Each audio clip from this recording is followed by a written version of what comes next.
सभी साथियों को नमस्कार। एक बार फिर से आप सभी सुपर टेट संकल्प के सेशन में स्वागत है। साथियों गुड मॉर्निंग। आशा करते हैं आप सभी स्वस्थ होंगे, मस्त होंगे और अपनी पढ़ाई को जारी रखे हुए हैं। साथियों आज के सेशन में हम चर्चा करने वाले हैं उत्तर प्रदेश पेट एग्जाम से संबंधित आए हुए अर्थव्यवस्था अर्थशास्त्र से संबंधित प्रश्नों पर। इसके पहले सेशन में हमने अर्थव्यवस्था से संबंधित हमने प्रश्नों पर इसका पहला वीडियो जारी किया था, तो इसका अब ये दूसरा पार्ट हो जाएगा।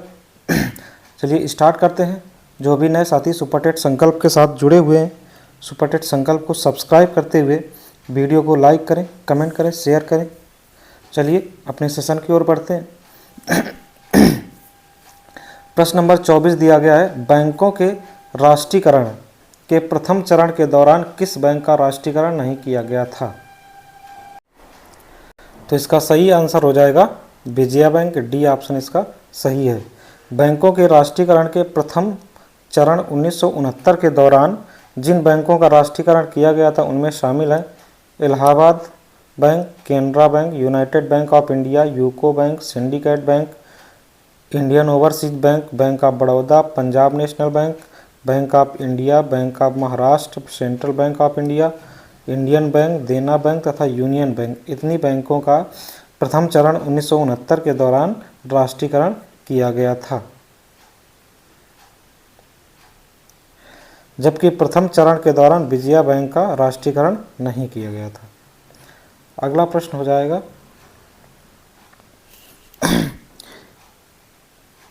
ये कृषि सुधार से संबंधित प्रश्न है। प्रश्न संख्या 25 है। उत्तर प्रदेश कृषि उत्पादन मंडी अधिनियम 1964 की धारा 7 के प्रमुख 7 के अनुसार किस स्थिति में राज्य सरकार किसी मौजूदा प्रमुख मंडी प्रांगण को समाप्त कर सकती है? तो इसका सही आंसर हो जाएगा सी, यदि जनहित में आवश्यक या समीचीन समझा जाए। उत्तर प्रदेश कृषि उत्पादन मंडी अधिनियम 1964 की धारा 7 का 2 के धारा ए उत्तर प्रदेश राज्य को किसी भी क्षेत्र को प्रमुख बाजार यार्ड, उप बाजार यार्ड में शामिल करने या बाहर करने या मौजूदा प्रमुख बाजार यार्ड या उप बाजार यार्ड को समाप्त करने की अनुमति देता है जब वैसे सार्वजनिक हित में आवश्यक अथवा जरूरी समीचीन समझता है।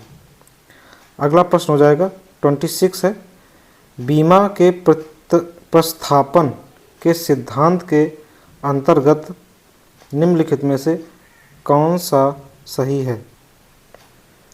तो इसका सही आंसर हो जाएगा सी ऑप्शन इसका सही हो जाएगा। बीमा धारक को मुआवजा देने के बाद बीमाकर्ता क्षतिग्रस्त संपत्ति के अधिकार प्राप्त कर लेता है। आइए इसका डिस्क्रिप्शन देखते हैं। तो डिस्क्रिप्शन इसका दिया गया है,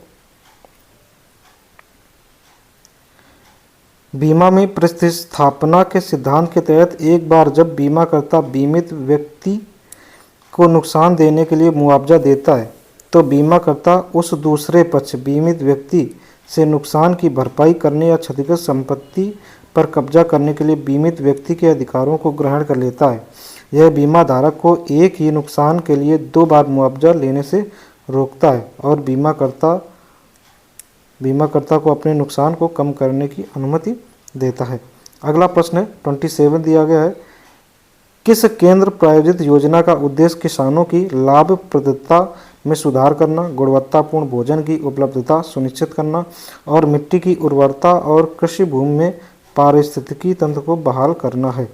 तो इसका सही आंसर हो जाएगा डी, राष्ट्रीय प्राकृतिक खेती मिशन। राष्ट्रीय प्राकृतिक खेती मिशन देखते हैं। राष्ट्रीय प्राकृतिक खेती मिशन NMNF एक केंद्र प्रायोजित योजना है जिसका उद्देश्य इनपुट लागत को कम करके किसानों की लाभप्रदता में सुधार करना है, रसायन मुक्त खेती को बढ़ावा देने देकर गुणवत्तापूर्ण भोजन की उपलब्धता सुनिश्चित करना है। प्राकृतिक खेती और पुनर्योजी कृषि पद्धतियों को प्रोत्साहित करके मिट्टी की उर्वरता और कृषि भूमि पारिस्थितिकी तंत्र को बहाल करना है। अगला प्रश्न है 28। परंपरागत कृषि विकास योजना के तहत पंजीकृत किसानों को निम्नलिखित में से किस प्रकार की सहायता प्रदान की जाती है?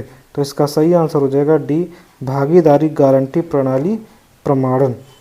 2015 में शुरू की गई परंपरागत कृषि विकास योजना राष्ट्रीय सतत कृषि मिशन के तहत एक सरकारी योजना है जिसका उद्देश्य भारत में जैविक खेती को बढ़ावा देना। यह पंजीकृत किसानों को विभिन्न प्रकार की सहायता करती है जिसमें टिकाऊ और पर्यावरण के अनुकूल प्रथाओं पर ध्यान केंद्रित किया जाता है। सहायता के प्रमुख रूपों में शामिल है 3 वर्षों में प्रति हेक्टेयर 50,000 की वित्तीय सहायता, भागीदारी गारंटी प्रणाली प्रमाणन के लिए समर्थन, समूह निर्माण, क्षमता निर्माण, जैविक उत्पादों के विपणन के लिए सहायता, जैविक बीज खरीद, कटाई और स्थानीय बाजारों में उपज के परिवहन के लिए समर्थन। आगे चलते हैं। अगला प्रश्न संख्या दिया गया है 29। उत्तर प्रदेश कृषि उत्पादन मंडी संशोधन अध्यादेश 2020 के तहत मंडियों के उपयोग को प्रोत्साहित करने के लिए निम्नलिखित में से क्या लागू किया गया था? तो इसका सही हो जाएगा ए, इलेक्ट्रॉनिक ट्रेडिंग प्लेटफॉर्म के लिए प्रावधान किया गया था। उत्तर प्रदेश कृषि उत्पादन मंडी अध्यादेश 2020 ने राज्य में मौजूदा एपीएमसी अधिनियम में कई बदलाव पेश किए, जिनमें एक महत्वपूर्ण बदलाव इलेक्ट्रॉनिक ट्रेडिंग प्लेटफॉर्म का प्रावधान था। इस संशोधन का उद्देश्य कृषि विपणन को आधुनिक बनाना और मंडियों के भीतर ऑनलाइन व्यापार को सुविधाजनक बनाना था। अगला प्रश्न है संख्या 30। उत्तर प्रदेश कृषि उत्पादन मंडी अधिनियम 1964 के संबंध में निम्नलिखित अनुभागों को उनकी संबद्धता निधियों से सुमेलित कीजिए। तो इसका सही आंसर हो जाएगा ए।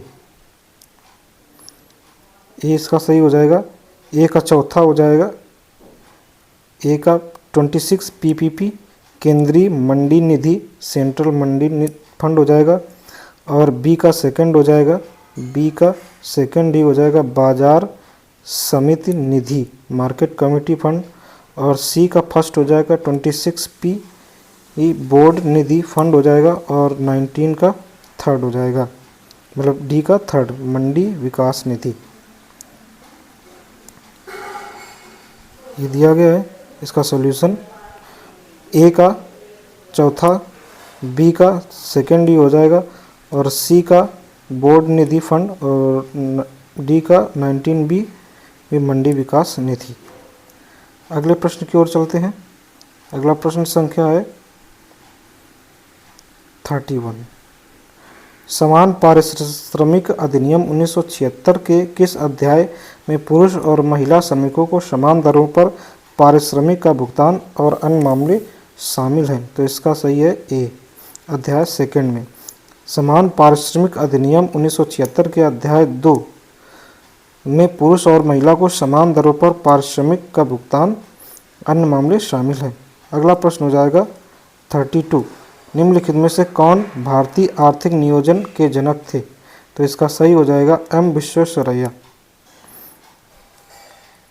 भारतीय आर्थिक नियोजन के जनक सर एम विश्वेश्वरैया को माना जाता है। अगला प्रश्न है 33।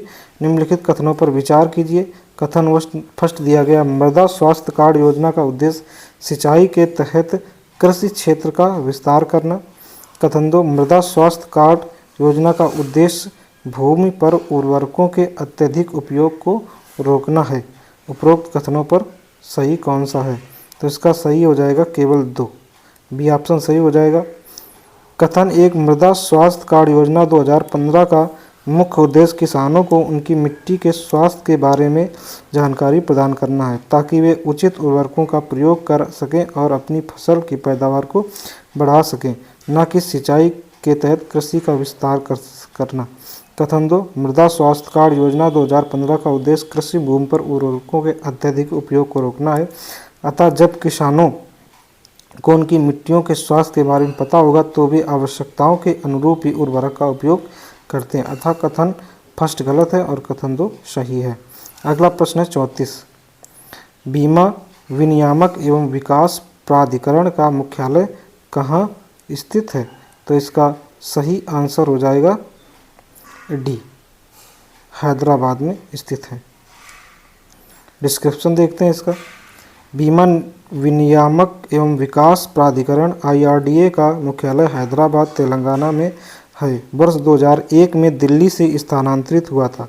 IRDA की स्थापना 2000 में हुई थी।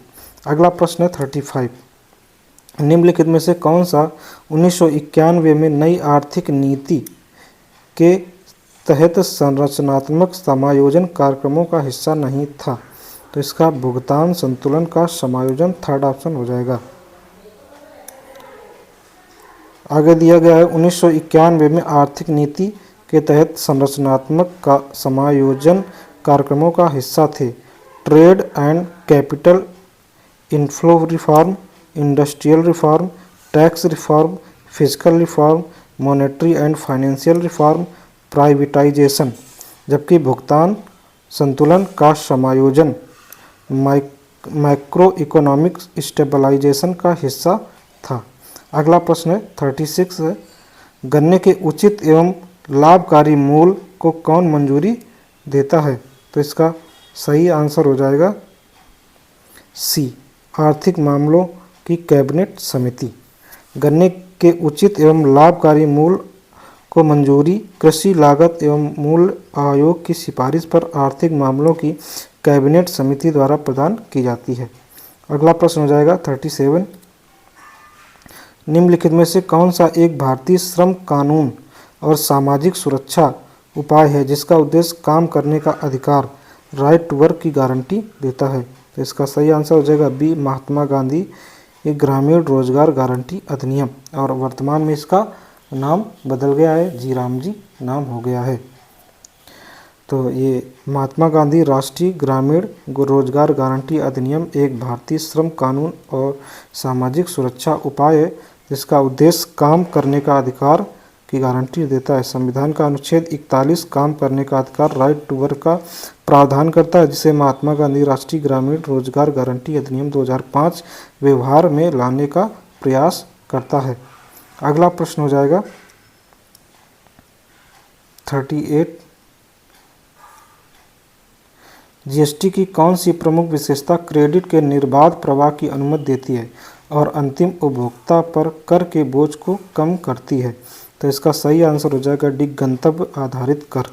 जीएसटी एक अप्रत्यक्ष गंतव्य कर है जो निर्माता से उपभोक्ता तक आपूर्ति श्रृंखला के प्रत्येक चरण पर लगाया जाता है। इसे प्रत्येक चरण में मूल्य संवर्धन पर लागू किया जाता है जिससे क्रेडिट का निर्बाध प्रवाह होता है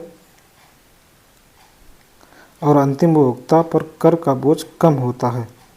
अगला प्रश्न है, यह सुनिश्चित करने के लिए कि जीएसटी का लाभ उपभोक्ताओं तक पहुंचाया जाए, सरकार ने राष्ट्रीय मुनाफाखोरी रोधी प्राधिकरण नेशनल एंटी प्रॉफिटियरिंग अथॉरिटी की स्थापना की, लेकिन 1 दिसंबर 2022 से सभी जीएसटी मुनाफाखोरी रोधी ही शिकायतों का निपटारा किस संगठन द्वारा किया जा रहा है?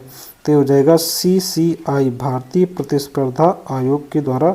सी ऑप्शन इसका सही है, किया जा रहा है। यह सुनिश्चित करने के लिए कि जीएसटी का लाभ उपभोक्ताओं तक पहुंचाया जाए, यह सरकार के राष्ट्रीय मुनाफाखोरी रोधी प्राधिकरण की स्थापना की जिसने जीएसटी की निगरानी की और सुनिश्चित किया कि जीएसटी के कार्यान्वयन के कारण कोई व्यवसाय अनुचित मूल्य निर्धारण प्रथाओं और मुनाफाखोरी में शामिल न हो। सभी जीएसटी मुनाफाखोरी विरोधी शिकायतों को अब 1 दिसंबर 2022 से प्रतिस्पर्धा आयोग CCI के द्वारा निपटाया जा रहा है। अगला प्रश्न 40, भारत में राष्ट्रव्यापी जीएसटी का विचार निम्नलिखित में से किसके द्वारा प्रस्तावित किया गया था? तो इसका सही आंसर हो जाएगा सी, केलकर टास्क फोर्स।